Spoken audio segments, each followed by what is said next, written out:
जैसे भूतों की कहानियां देख रहे हो लेकिन अभी तक सब्सक्राइब नहीं किया? क्यों? इसकी सजा मिलेगी। बेल आइकन दबाना मत भूलना। दोस्तों, आज से पहले मैंने आपके साथ जितनी भी स्टोरीज शेयर की हैं उसमें या तो किसी ऐसे गोस्ट का जिक्र होता था जो कि किसी के सामने आ जाता था, किसी को हॉन्ट करता था। लेकिन आज की जो स्टोरी मैं आप लोगों के साथ शेयर करने वाली हूँ वो स्टोरी दो लड़कियों की है जिन्हें एक नहीं बल्कि 4 दिन के लिए एक ऐसी हॉन्टेड जगह पर स्टे करना पड़ गया था और उन्हें खुद भी इस बात का नहीं पता था कि जिस जगह पर वो स्टे कर रही हैं वो जगह बहुत ही ज़्यादा हॉन्टेड है।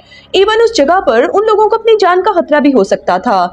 क्या हुआ दो लड़कियों के साथ, किस तरह से वो उस हॉन्टेड जगह पर पहुंची और किस तरह से वो दोनों अकेले उस हॉन्टेड जगह पर स्टक हो गईं, ये सब कुछ तो आपको इस स्टोरी को सुनने के बाद ही पता चलेगा। स्टोरी स्टार्ट करने से पहले मेरा नाम है फिजा और अगर आप लोग मेरे चैनल पर फर्स्ट टाइम आए हैं तो मेरी आपसे रिक्वेस्ट है कि मेरे चैनल को सब्सक्राइब करके जाइएगा। अब अपनी कहानी को शुरू करते हैं। दोस्तों, जब मैंने आप लोगों के साथ अपनी लास्ट वाली स्टोरी शेयर की ना कि मेरा हॉस्टल, वहाँ पर मेरे साथ कुछ हॉन्टेड इंसिडेंट्स हुए थे जो कि मैंने खुद से देखे थे। अगर आप लोगों ने ये वीडियो अभी तक नहीं देखी तो मैं यहाँ पर इसका लिंक पेस्ट कर दूंगी, आप लोग ये वीडियो लाजमी देखिएगा क्योंकि वो स्टोरी मेरी अपनी रियल स्टोरी है। दोस्तों, आज जो स्टोरी मैं आप लोगों के साथ शेयर करने वाली हूँ ये स्टोरी मुझे एक लड़की कायनात ने मेरी मेल के ऊपर सेंड की थी। कायनात फर्स्ट ईयर की स्टूडेंट थी और वो अपनी स्टडीज करने के लिए लाहौर में गई थी। वो मेडिकल की स्टूडेंट थी। अब लाहौर में बहरिया टाउन में उसका हॉस्टल था और हॉस्पिटल भी था जहां पर वो अपनी मेडिकल की स्टडीज कर रही थी। इसलिए उन्होंने वहां पर बहरिया टाउन में ही एक बंगलो लिया हुआ था रेंट पे। और उस बंगलो में काफी सारे रूम्स थे और उन्होंने वहां पर हॉस्टल की लड़कियों को ठहराया हुआ था क्योंकि उस बंगलो से उनका हॉस्पिटल थोड़े ही फासले पे था। इसीलिए उनके हॉस्पिटल वालों ने ही वहां पर एक बंगलो ले लिया था जिसे उन्होंने एज हॉस्टल बना दिया हुआ था ताकि लड़कियां वहां पर कुछ देर के लिए स्टे कर सकें और वहां से ही वो लोग अपनी क्लासेस अटेंड करने के लिए जाते थे। खैर, कायनात भी फर्स्ट ईयर की स्टूडेंट थी और उसी जगह पर अपनी स्टडीज कंप्लीट कर रही थी। ये हॉस्पिटल लाहौर बहरिया टाउन में है। अब लाहौर बहरिया टाउन के बारे में तो आई थिंक हर कोई ही जानता होगा, लेकिन वहाँ पर जो बंगला है उसके बारे में शायद ही कोई जानता होगा क्योंकि उस बंगले को कभी भी रेंट पर नहीं दिया गया और आज भी वो बंगला खाली है। क्या हुआ था वहाँ पर ये बात तो मुझे खुद भी नहीं पता था, लेकिन जो बातें मुझे कायनात ने बताई हैं वो बातें बहुत ज़्यादा दिल दहला देने वाली हैं। कायनात फर्स्ट ईयर की स्टूडेंट थी और ये सर्दियों के दिन थे। कायनात और इन लोगों को जब न्यू ईयर की छुट्टियाँ हुई थी तो ये सभी लोग घर पे आ गए थे।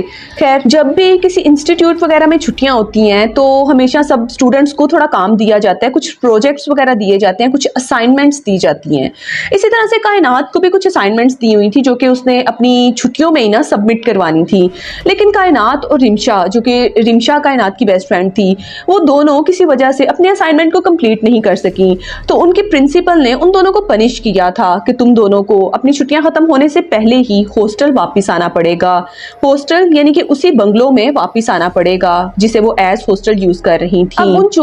अब चूंकि उन दोनों ने पहले ही अपनी असाइनमेंट कंप्लीट नहीं की थी और ऊपर से उनके प्रिंसिपल का ऑर्डर था, इसीलिए किसी भी तरह से करके उन दोनों को उस बंगलो में तो जाना ही था, यानी कि उस हॉस्टल में तो जाना ही था जहां पर वो रह रही थी। ये सर्दियों के दिन थे और शायद 5 जनवरी का दिन था। आप लोगों को पता है कि जनवरी में बहुत ही ज़्यादा सर्दी होती है। खैर, कायनात और रिमशा जैसे कैसे करके अपने हॉस्टल वापस पहुंची। हॉस्टल बिल्कुल सुनसान और वीरान पड़ा हुआ था। वहाँ पर उस बंगलो के 2 फ्लोर्स थे, यानी कि नीचे वाला फ्लोर और ऊपर वाला फ्लोर। कायनात और रिमशा का जो बेडरूम था वो ऊपर वाले फ्लोर में था। कायनात और रिमशा जब रूम में गई तो उन्होंने वहाँ पर अपना सामान वगैरह छोड़ा। हॉस्टल बिल्कुल सुनसान वीरान पड़ा हुआ था। वहाँ पर ऐसा लग रहा था जैसे कुछ सन्नाटे का समा लग रहा था और एक वहशत सी महसूस हो रही थी। और उन दिनों में बहुत ज़्यादा धुंध भी पड़ रही थी, सर्दी फुल अपने पीक पे थी और उन दोनों लड़कियों को हॉस्टल में अकेला रहना पड़ रहा था। मेट्रन भी उन दोनों छुट्टियों पे गई हुई थी। वहाँ पर सिर्फ चौकीदार की ड्यूटी हुआ करती थी जो कि गेट के बाहर स्टे किया करता था। इवन उसे हॉस्टल के अंदर आने की भी परमिशन नहीं होती थी। कायनात और रिमशा को इस बात का बिल्कुल नहीं पता था कि वो दोनों 4 दिन जिस जगह पर स्टे करने वाली हैं वो जगह बहुत ज़्यादा ज़्यादा हॉन्टेड है, क्योंकि पहले वहाँ पर वो लोग रह रहे थे, लेकिन अभी उन्हें अपना फर्स्ट ईयर का सेमेस्टर स्टार्ट किए हुए अभी कुछ ही दिन तो हुए थे, तभी तो वहाँ पर इतनी लड़कियाँ थी। इनफैक्ट 30 का ग्रुप था, 30 लड़कियों का उनका ग्रुप था, जो कि सारे उसी हॉस्टल में रह रहे थे। और शुरू के दिनों में इतना पता भी नहीं चलता हॉस्टल में लड़कियां, और जो कि स्पेशली प्रोफेशनल लेवल पे होती हैं, वो लोग तो बाहर से डिलीवरी वगैरह करवाती हैं, खाना शाना खाती हैं, म्यूजिक वगैरह प्ले करती हैं, तो ऐसे में किसी को किसी भी जगह के हॉन्टेड होने का इतना खास अंदाजा नहीं होता। खैर, कायनात और रिमशा के साथ भी ऐसा ही था। वो दोनों भी बिल्कुल यंग लड़कियां थीं। उन्होंने भी यही सोचा कि 4 दिन की बात है, 4 दिन के बाद बाकी सभी लड़कियों की भी छुट्टियां खत्म हो जाएंगी और वो एज यूजुअल हॉस्टल वापस आ जाएंगी। तो 4 दिन के लिए उन लोगों ने हॉस्टल में स्टे करना था। पहली रात तो जैसे ही वो दोनों सोने के लिए लेटी तो उन दोनों को बिल्कुल भी नींद नहीं आ रही थी, क्योंकि पूरा हॉस्टल बिल्कुल सुनसान वीरान पड़ा हुआ था। उन दोनों को बहुत ज़्यादा भूख लगी। उन्होंने सोचा कि चलो हम लोग नूडल्स बनाने के लिए किचन में चलते हैं। वो लोग अब उनके बेडरूम के थोड़ा ही पास उनका किचन था, वहां पर वो दोनों नूडल्स बनाने के लिए चली गई। हुआ कुछ यूं कि कायनात ने एक जगह पर प्लेट रखी और वो एक दूसरी तरफ से पानी पकड़ने के लिए गई, लेकिन जब कायनात वापस अपने उसी काउंटर की तरफ आई तो वो प्लेट वहां पर मौजूद नहीं थी, बल्कि प्लेट वहां से खिसक कर किसी दूसरी जगह पर चली गई थी। ये देख के कायनात बहुत ज्यादा हैरान हुई। कायनात ने अपनी फ्रेंड रिमशा से कहा कि ये प्लेट तुमने यहाँ से उठा के साइड पे रखी है, तो उसकी फ्रेंड कहती है कि नहीं, मुझे क्या जरूरत है प्लेट साइड पे रखने की। खैर, उसे लगा कि शायद उसका वहम है, प्लेट वहां पर ही थी और उसने अभी तक पकड़ के साइड पे नहीं रखी। फिर कायनात को ऐसा भी महसूस हो रहा था जैसे कोई उसके बिल्कुल पीछे खड़ा हुआ है। उसे बहुत ज़्यादा वार्म फीलिंग्स आ रही थी। अब इतनी ज़्यादा सर्दी में इतनी वार्म फीलिंग्स कैसे आ सकती हैं? ऑफ कोर्स जब कोई आपके बहुत ज़्यादा पास हो तो आपको उसकी सांसों की आवाज़ या कुछ ऐसे गर्माहट सी महसूस होती है। खैर, कायनात के साथ भी कुछ ऐसा ही हुआ। उसने एकदम से पीछे मुड़ के देखा, लेकिन पीछे कुछ भी नहीं था, बल्कि बिल्कुल सुनसानी और वीरानी थी, बल्कि अंधेरा छाया हुआ था। खैर, उसने दोबारा फिर से यही सोचा कि शायद हम लोग बिल्कुल अकेले हैं ना, तो इसलिए मुझे महसूस हो रहा है। फिर दोबारा फिर एज यूजुअल उसने रिमशा के साथ बातें करना स्टार्ट कर दी। उसके बाद वो दोनों नूडल्स बना के रूम में चली गई। उन दोनों ने खाना वाना खाया। वो दोनों तो अपने बेडरूम में चली गई थी और वहां पर खाना खा रही थी, लेकिन किचन के पास से उन्हें ऐसे आवाज आ रही थी जैसे बर्तन कोई यहाँ से वहां कर रहा है या कोई चीज खटखटाने की आवाज आ रही थी। उन दोनों ने एक दूसरे की तरफ देखा। कायनात ने कहा कि तुम्हें कोई किचन से आवाज आई है? रिमशा कहती है कि हाँ, मुझे भी ऐसा लग रहा है। फिर उन दोनों को लगा कि शायद कोई जानवर होगा, तो उन्होंने इस बात को भी इग्नोर कर दिया, लेकिन शायद यही उन दोनों की सबसे बड़ी गलती थी। उसके बाद रात के टाइम भी उन दोनों को वाज़े तौर पर अपनी 4 पाइयां हिलती हुई महसूस हो रही थीं। वो दोनों कभी उठ के बैठ जाती, कभी नमाज पढ़ लेती, कभी दुआ कर लेती, और इसी तरह से बस ना कुछ पढ़ते पढ़ाते ही उन लोगों की पहली रात गुजर गई। उसके बाद बारी आई दूसरी रात की। अब दिन तो उन लोगों का इसी तरह से गुजर जाता था, क्योंकि दिन में उन दोनों ने अपना प्रैक्टिकल करने के लिए हॉस्पिटल में जाना होता था। वहां से तकरीबन 4 बजे तक वो अपना प्रैक्टिकल कंप्लीट करके अपने हॉस्टल वापस आते थे। इसी तरह से आते ही किचन में उन लोगों ने खाना वाना खाना था। उसके बाद जब वो लोग बेडरूम में जाया करते थे तब उनके साथ बहुत कुछ ऐसा होता था जो कि शायद मैं इस वीडियो में बता भी नहीं सकती। कभी कभार तो उन्हें ऐसा महसूस होता जैसे उनके रूम का दरवाजा कोई बहुत जोर जोर से नॉक कर रहा है, बकायदा नॉकिंग की आवाज आती थी। वो दोनों एकदम से उठ के बैठ जाती थी, वो बहुत ज्यादा घबरा जाती थी। ऑफ कोर्स अब इमेजिन करें कि एक हॉस्टल जो कि बिल्कुल सुनसान वीरान है, वहां पर गार्ड के अलावा और कोई भी नहीं है, और एकदम से 2 लड़कियां जो एक कमरे में हैं उनका दरवाजा नॉक होने लग पड़े, तो उस वक्त इंसान की क्या सिचुएशन होती है। ऑफ कोर्स कायनात और रिमशा भी बहुत ज्यादा घबरा गई थी। रिमशा ने तो कायनात दोनों सोने के लिए लेट गईं। अब सर्दी बहुत ही ज्यादा थी। कायनात की आदत थी कि वो अपना मुंह पूरा कवर करके सोया करती थी। एक तो उसे डर महसूस होता था और दूसरा उसकी आदत थी अपने आप को पूरा फेस कवर करके सोने की। खैर, वो इसी तरह से सो जाती थी। उसे बकायदा ऐसा महसूस होता था जैसे उसको अपने ऊपर कोई वजन महसूस हो रहा है, जैसे उसके ऊपर कोई तो चीज है जो वजन डाल रही है। खैर, वो बहुत मुश्किल से अपने आप को कंट्रोल करती, वो चीखने की कोशिश करती, लेकिन उसकी आवाज नहीं निकल रही थी। कायनात और रिमशा का बेड एक दूसरे के बिल्कुल साथ था, लेकिन उन दोनों के ब्लैंकेट सेपरेट थे। लेकिन उसके बावजूद भी वो दोनों ही अपनी अपनी जगह बहुत ज्यादा डर रही थी और डिफरेंट चीजों के एक्सपीरियंस कर रही थी, जो कि वो शायद एक दूसरे को बता भी नहीं रही। कायनात ने एकदम से अपनी फेस से ब्लैंकेट हटाया। उसने जैसे जैसे ही रिमशा की तरफ देखा तो रिमशा सर्दी के मौसम में पूरा पसीने से भीगी हुई थी और उसकी आंखें डर से बिल्कुल फैली हुई थी। रिमशा एक कबर्ड की तरफ इशारा कर रही थी। कायनात जैसे ही कायनात आंखें देख के और उसका बिहेवियर देख के ये बात तो बहुत अच्छे से अंडरस्टैंड कर चुकी थी कि रिमशा डर चुकी है और उसने कबर्ड के पास कुछ देखा है।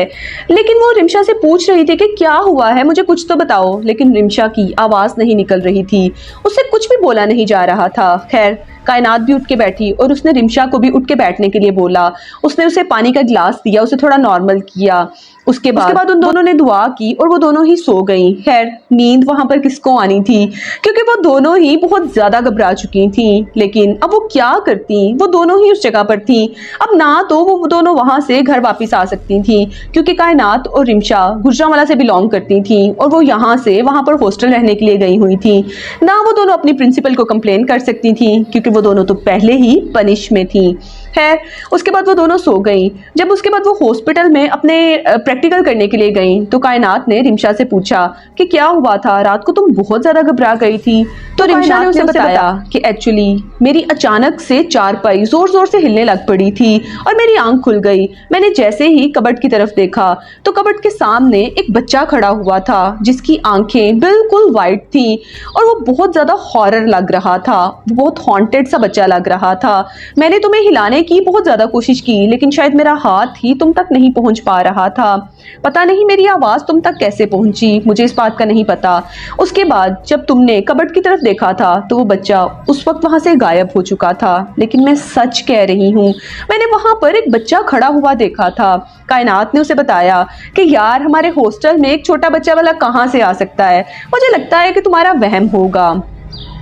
उसके बाद उन दोनों ने इस बात को इग्नोर कर दिया। खैर कायनात बहुत अच्छे तरीके से जानती थी कि रिमशा उसे जो भी कह रही है वो बात बिल्कुल सच है, क्योंकि कायनात को भी पिछले दिनों काफी ज्यादा डर महसूस हो रहा है।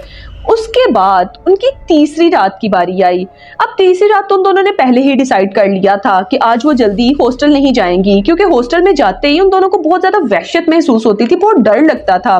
सर्दियों के ही दिन थे। कायनात ने रिमशा से कहा कि हॉस्टल के बिल्कुल सामने, यानी कि उस बंगलो के बिल्कुल सामने ही एक पार्क सा बना हुआ था। तो कायनात ने उसे कहा कि ऐसा करते हैं कि हम लोग पार्क चलते जाते हैं, थोड़ी देर के लिए वॉक वगैरह कर लेते हैं। जैसे ही वो लोग अपने हॉस्पिटल से वापस आई, उन दोनों ने अपना खाना वगैरह खाया और उसके बाद ना शाम में ही वो दोनों ना पार्क में चली गई। अब पार्क में कुछ बच्चे पहले खेल रहे थे, कुछ लोग भी वहां पर वॉक कर रहे थे। आप जानते होंगे कि बहरिया टाउन में एनवायरनमेंट ऐसा ही होता है। वहां पर लोग वॉक कर रहे थे, थोड़ी रौनक थी, उन दोनों को भी थोड़ा सा लाइवली सा महसूस हो रहा था। खैर उसके बाद ना एक साइड पे ना थोड़ा सा एक झूला लगा हुआ था, स्विंग। तभी रिमशा को ना घर से कॉल आ गई, तो रिमशा कॉल सुनते सुनते उसी ट्रैक के ऊपर वॉक करने लग पड़ी। कायनात जाके साइड पर एक झूले पर बैठ गई। जैसे ही वो स्विंग के ऊपर बैठी ना तो उसके साथ एक लड़की बैठी हुई थी जिसके बाल बिल्कुल खुले हुए थे और वो भी उसी तरह से झूला ले रही थी जैसे कायनात ले रही थी। कायनात ने सोचा कि ये भी यहाँ पर कम्युनिटी ही की कोई लड़की होगी।